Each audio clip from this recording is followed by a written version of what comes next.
Hello, Owls, and welcome to your weekly hoot. We are looking at the week of October 19th for week 7 of content. And so I just want to give you a quick overview of what this week looks like as we are continuing to add different layers and different resources to our online learning accessibilities, access points. So this is your landing page. You have found me quite well if you're watching this video because I do put your Owl Hoot videos here. As always, this is just an announcements landing page, and I do need you always to be working here in this classwork tab. So clicking it, and you can see that I've already populated October 19th, week 7 content. It'll be opened up for you Sunday night to prepare you for Monday morning. So as always, please begin with the Start Here lesson plan. And when you click this and open it up, the entire weeks of materials the week of materials are here for you. Take your time, go through them. As always, this is what your Thursday, Friday quiz is comprised of. So what to expect each week. If you haven't had the chance to read this lately, please do. You are working in your ISN and digitally. There's plenty of support that I'm offering for you. If you need something additional, please reach out. I love to help and would be happy to set up a Google meeting if you need that as well. Since it is second quarter, you all have A's in all of your classes. And so we want to maintain those high grades and high expectations continuing through these 9 weeks. All of the material that is here is to prepare you for your weekly quiz on Thursday. Here's just some bullet points of what you're looking at this week. These are your 4 stems, your lit terms that we're examining, character trait and setting. We are going to be reading another story called 11, and it's going to be through a new access point, which is what I alluded to in the beginning, through Commonlit. We'll talk more about that in a minute. You will be writing your notes, and also your anchor chart this week is about adverbs.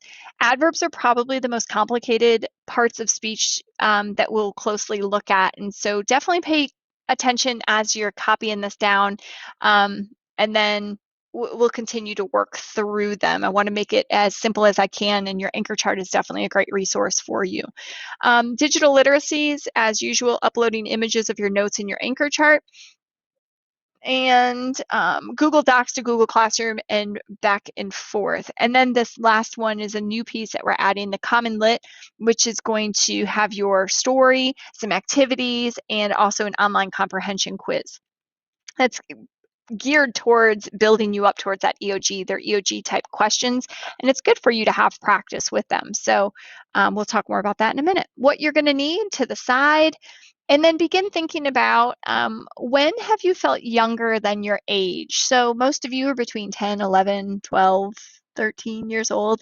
And so have you ever felt like you were still 3 years old, like you wanted to be near your parents, or maybe you just couldn't keep your emotions in check, or maybe you lost your temper like a 2-year-old? Been there, done it.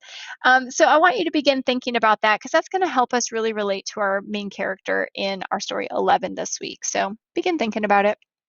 Continuing on the side for my lesson plan, by the end of this week, students will be able to, here's your agenda. You can use this like a to-do list and checking things off as you go. And then your learning targets through content, reading and writing, processes of learning, and also the ways that you're showing your understanding of material. As usual, slide 5 starts our notes for this week, so you should have your ISN out and ready. You're going to need 4 index cards and your ISN for this portion. Slide 7 shows you what your notebook should look like prior to moving forward, so that if you have this part filled out, you just kind of have to fill in as you're taking the notes. And so take a moment, pause this, and copy down the pre-anchor chart or the pre-notes here, so that before you move on through the video. And then it says, let's begin. So slides, I'm sliding over here to the left, slides 9 through, where does it take me? 16 are your STEMS notes. Definitely read through them. Make sure your notes and your tables within your notes look like mine. Some of you are getting pretty good at this, and you're able to multitask, and while you're filling in your notes, you're also filling in your flashcards, which is a great multitasking step there. because you know in a few slides I'm going to ask you to do it anyway. So you can continue to make your flashcards while you're filling in your notes and while it's fresh in your mind. Just a little tip for you. Slide 17 takes us into literature terms about character trait and setting. We are magnifying our definition of setting now that we're in middle school. So in elementary, you probably said like where the story took place. And it's important that you understand that the setting is a lot broader than that. A setting can include, of course, the place. It can include time, the time period, especially my students who love those historical fiction books. The time period, if it affects the story, it's part of the setting and worth mentioning. The same is true for weather. The weather played a role in our story from last week. The Stray, I think that's what we did in class, was The Stray. And there was an awful snowstorm that locked the family inside for 9 days while they kind of fell in love with this puppy. So again, if the weather played a role in developing the story, it should be mentioned. And so that kind of all encompasses setting. So when you're taking notes, please don't just write where the story takes place. We're graduating from the elementary definition and adding a little bit more substance to it for our middle school definition. And you can probably think of examples from your own reading where the time period, background, or the weather even impacted the story. And that's always intentional with the author. So yeah, those are your notes for your lit terms. Big grammar idea. Again, this week we are talking about adverbs. Last week we talked about how adjectives and nouns, they're like BFFs, and adjectives modify nouns and they're there to support each other all the time. Well, the same is kind of true for adverbs and verbs. They are BFFs and they love to support each other, which you're going to see in your anchor chart in just a little bit. So adverbs modify verbs, and modify is another word for saying change. Your alliteration, it should be a figurative language review from elementary school, and it's when words in a row begin with the same sound. So my examples here are Fun Friday, Wacky Wednesday, Terrific Tuesday. Poetry is a great place to find some of these alliterations, but we have fun with them during a regular school week as well. So alliteration, again, should be a review. And then slide 19 shows you what your notes should look like after you've gone through the presentation up until this point. Please note that my setting definition does not just say where the story takes place, it's expanded. And you need all of this information to successfully prepare for your Thursday, Friday quiz. All these 4 stems will definitely be on the quiz, but I can also take any stems 1 through 25. So you have that stack of flashcards, you have to keep up with them, because any of the old stems could pop up at any time, and you should be pretty lickety-split quick on them. And you will see lit terms on your quiz, and these really aren't, are they? They're just kind of review. We practice the grammar ideas on Wednesdays and in class. So again, that's your completed version of your weekly notes for 7. And here's a great stopping point. My lesson plan is not designed for you to do all in one day. You can take a break. You can get through the notes and then pause. Just know that this might be where you pause. Just take note of where you stop in the slideshow so you can pick back up. I do know there's many of Owls who get through the whole slideshow presentation in one day, and that's fine. It's not something you have to do though. So at this point, your weekly words should be completed in your notebook. Moving on, don't get past this slide until you've made your 4 flashcards. Here's your 4 new stems, and this will take you to 29 stems in your deck of flashcards. So give those to a grown-up and ask somebody to help you study them. Slide 22, we are talking about adverbs. If you click this, because I'm in presentation mode, I don't believe I can right now, but you should be able to click this video and play it. And it's just a short little video about adverbs. I would highly recommend that you watch the entire thing because, again, adverbs are the most complicated part of speech. They don't fit the rules as nicely as some of our other parts of speech. So any input that you can get on adverbs to kind of separate them is helpful. So after you watch the video, next to your notes, you are going to make this anchor chart.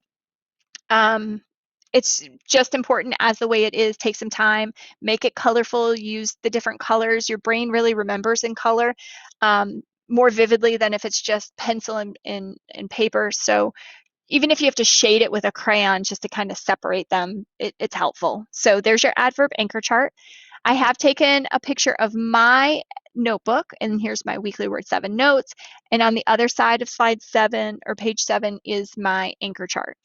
As always, you will take a picture of both pages. Some of you are getting a little careless on me and only giving me the anchor chart or only giving me the words, the weekly words notes.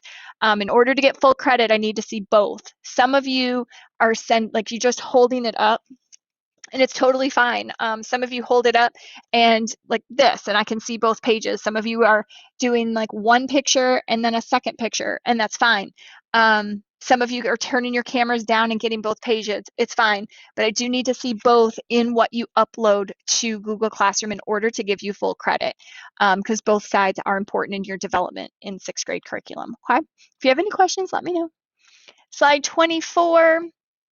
This is where things get just a little bit different. We're adding to our knowledge of resources. We're going to be exploring Commonlit. I have already added everyone to Commonlit through Google Classroom. So as of Sunday night, you should get a link saying that it's available for you. This paper here that I've taken a screenshot, I will also attach into Google Classroom in case you get stuck. It's directly from Commonlit and tells you how to access. So follow these directions. Once you access, you should see the story 11, and you're just going to follow along with the story. And I'll take you there in just a second because we only have one slide left in the presentation. You did it, week 7's completed. And again, here's your checklist to make sure that you have everything done for the week. So let's go check out Commonlit. Commonlit will have a place in our week 7 content. You'll have a place for it. I just have a placeholder for it now. But when you access Commonlit, it should look similar to my screen. I have a teacher screen, obviously. But you have a story to read. It tells you the Lexile. You can make the font larger, I believe. I mean, I can from my side, but I think students should be able to also. If you hit the read aloud button, you'll see microphones next to each of the paragraphs if you would like to have it read to you. Just make sure you're following along so you are utilizing more senses as you're going along. The guided questions are enabled on here. So every once in a while, the text will pause and the remaining parts of the text will blur. You cannot move on until you have answered the questions correctly. It's if you can't answer the question correctly, you have not understood the part right above it, and we need you to understand each of the sections so that you can move on through the story. These guiding questions are not graded, but I will be able to see how many attempts it has taken you to get the guided questions correct. So please try your best, because if you're really struggling with these, I'll need to know so that I can assist you, but I don't want you just guessing and not utilizing the tool as it is, okay? So again, it will not unblur until you've answered the guided questions correctly. So you're going to keep going. You can see there's guided question 2, and then guided question 3 is at the bottom. And if I come back up, I'm not sure how these activities are going to look exactly on your side, but you do have assessment questions that are paired with Common Core. Actually, North Carolina State Standards, since we've changed it over to there, they're related. And so these are reading standards. Do your very best. You have access to the text right here. And then lastly, you have a discussion question. Treat this like a paragraph of the week.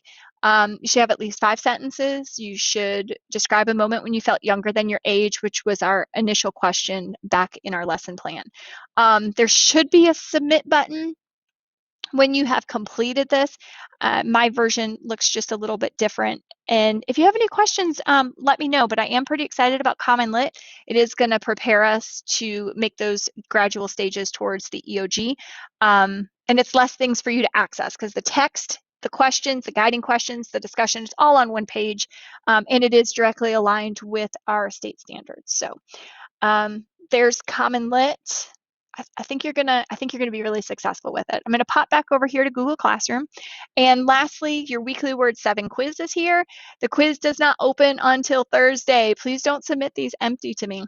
I'll post the quiz up here Thursday morning. I try to do it before my Thursday, Friday students come in. Sometimes I'm running a little late, so be patient with me, but I usually pop it up there on Thursday. So that's it, Owls. You have your lesson plan. You're going to upload your notes. You're going to check out Commonlit.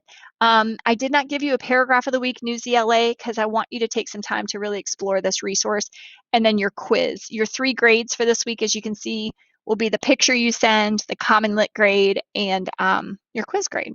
So I am only an email away. If you need me, I'm happy to help in any way that I can. And in the meantime, I hope you have a wonderful week, and I'll talk to you soon. Bye.